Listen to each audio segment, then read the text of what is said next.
Good morning everyone and welcome back to the show. This time I'm going to cover more about Jeskola Buzz and particularly how we enter values into Jeskola Buzz. It may seem like an overly simple topic, but there are a few formats that Buzz uses that might be a deterrent or a stumbling point for new users when they're trying to learn. I'm talking specifically about the hexadecimal system and also the way that Buzz uses the PC keyboard to imitate a musical keyboard if you don't have one hooked up. So let's get into this. I'll see you over in Buzz. Okay, so here we go. I already got my audio meter set up. That's the Jeskola meter. Let's click on our search bar over here. We need a synthesizer. So let's just search for the Triforce. It's Triforce by Tweakbench. It's a very cool, old school chiptune style synth that you can download for free. Again, to hook this up, I'm just going Shift, click, drag. All right. We right click to open this, and here we are with the Triforce. And what instrument it is doesn't matter as long as we just have something that works. Let's just test this really quick. It definitely makes sound, and that's all we need. So let's just jump over here to our pattern editor, and that's also F2 gets you over here. A highlight over here right at the start of each track. You see how most of these have 2 spaces or 4 spaces? We want to go right here to the start of the track where it has 3 spaces. Buzz doesn't make it super apparent, but these spaces where you can enter in 3 values are almost always where you enter in the note values at. And you can always tell this by looking down at the bottom bar and it will say note. It says different stuff depending on where you click, like a track command value, track parameter, so on. But we just want to worry about this first space right here where you enter in the note value.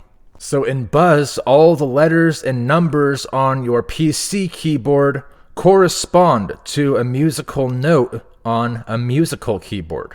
In past videos, I've used a janky, weird graphic I found in Google, which represents the concept of the musical notes on a PC keyboard, but it doesn't use Buzz's exact layout. So now I've finally made my own accurate graphic, just for you, lovely viewers, and you are very welcome. So I think I mentioned it in the last video, this is best used just for data entry, more so than the act of playing or performing music inside of Buzz. What you really want is a MIDI controller keyboard, or much better than using this method for performance or for recording. And this is because of the key sensitivity that you have on a MIDI controller that your computer keyboard does not have. The switches on your computer keyboard are either on or off, and the switches on a MIDI controller are pressure sensitive. So it can detect what velocity at which you're hitting a note. It's much more comfortable to play, and MIDI controllers generally just come with a lot more options for customization of the sound. There is a lot more room for activities. If you want more information about entering note values using a MIDI controller, you can check out the previous video on using the record button in Buzz. I will provide a link to this video down in the description. Anyway, let's just demo this visually for you really quick.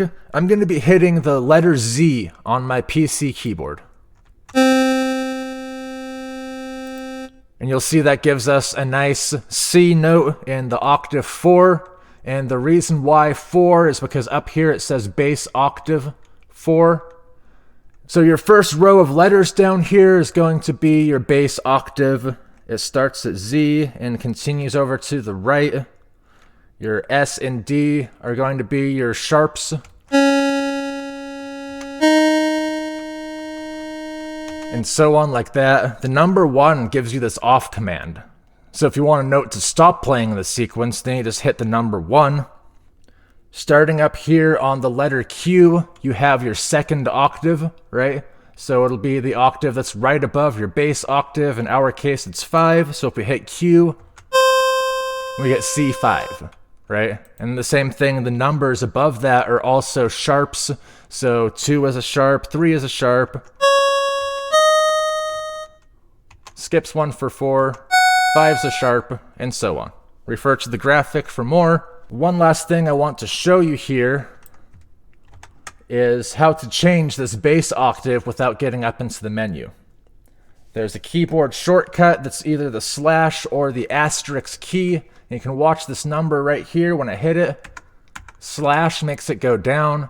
Asterisk makes it go up, right? So this is our default. We'll slash a few times and get a lower octave. Pretty simple stuff. And these keyboard shortcuts might seem kind of weird, but if you just go over here to the numpad, you'll realize that slash and asterisk are right next to each other. I don't usually think to use the numpad part of my keyboard. Usually I realize that it exists after the fact when I find some sort of cool keyboard shortcut like this that doesn't make sense otherwise. Okay, so the other method of entering values in Buzz that usually confuses people is the hexadecimal. It's probably easier to show this off on an effect, so I'm just going to go over here and find a reverb to put on here. The sonic verb, that's the reverb I like. Again, we can just click and drag that right over here, over the top of this arrow, and it will automatically connect for us. Let's open up this S verb so we can see all the different parameters. Okay. Back over here in the pattern view, we want to make a pattern for this S verb, so we right click, new pattern. Okay. So let's talk about these hexadecimal numbers over here. You're probably freaking out like, why is he mixing in the letters with the numbers, right? So first off, I'd like to say don't panic, because the bottom bar down here usually shows exactly what the hexadecimal number is or what it means in this context, right? So check it out. It's 1A, but you can tell down here that that means it's a value of 26 actually.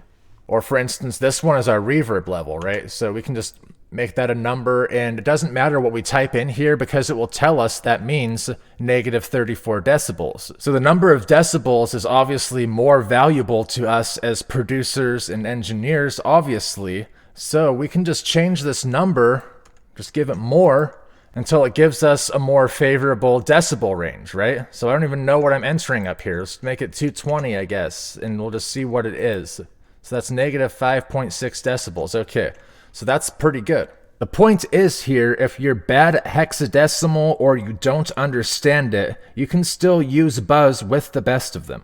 It's simply a numbering system where one digit can represent a value of up to 16.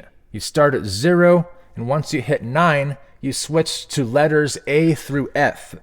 And after F, it rolls over to 10. We'll do that visually here for you. We just enter in a number. There's 8. It automatically makes it 0, 8, right? 9. We can keep going. A, B, all the way up through F. There's no G, right? This is me hitting the G key, no G. And so we'll notice the value down here is 15. Now when it rolls over, it'll just be 1, O, and the value is 16. See that? The reason they do this is it started because in computer science and math, it's more useful to work with multiples of 8, since 1 byte of data is based off of 8 bits.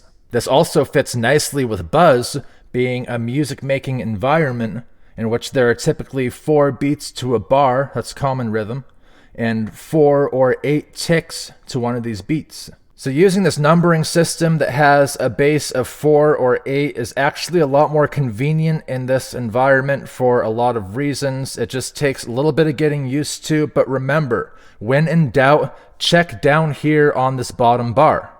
It will tell you everything you need to know right down here. Just some cool things that Buzz can do really quick that I want to point out too. Let's add in another value down here. Let's just add this, make this a 2, which would actually be 32, right? Since 10, quote unquote 10 here, equals 16, right? Anyway, that's not important. Let's go and let's highlight these from the 10 all the way down to the 20. And there's a cool shortcut we can do here. Let's hit Control and I. I for interpolation. So what that does is it gives us a smooth interpolation between the first point we have selected and the last point that we have selected. Just a very smooth increase from this 1 up to this 2. Then similarly, we can do Control R instead and watch what happens. That's R for random. I just randomized each and every single one of these positions in this range, got its own random value. This can be useful for sound design. Let's say you just want to get some random effect settings out there, and maybe you're trying to just do something kind of creative and you're trying not to repeat all the same things that you're used to doing when you're producing. You can just randomize a range and then kind of delete some things out of here. And it will give you this kind of cool, like, random effects change kind of thing, right? One more cool keyboard shortcut we can do is we highlight these and then we do Shift plus or Shift minus. And you'll notice that it shifts these values up or down, which can be very useful when editing our effect automation, or it can also be even more useful for editing instruments. See how we have this note C? If we just highlight these and we go Shift minus or Shift plus, check it out. It goes down or up by a single semitone. So this can be extremely useful when transposing a piece of music. We can take the entire range of notes and then just shift them down by a few semitones, and we essentially just drop tune to the song by an entire step.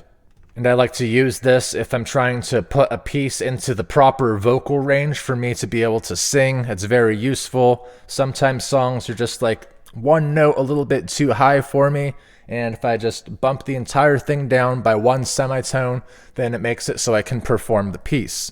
And as you can tell, Jeskola Buzz makes this very, very easy to do.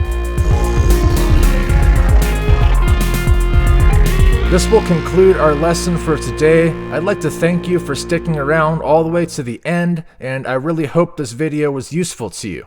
And also, you could be my very first Patreon supporter. That's a platform where you can offer your viewers cool perks for a low monthly donation. I would just love it if you could like the video, hit the subscribe button, and follow me for more recipes. I will catch you in the next video, and I hope you have fun out there.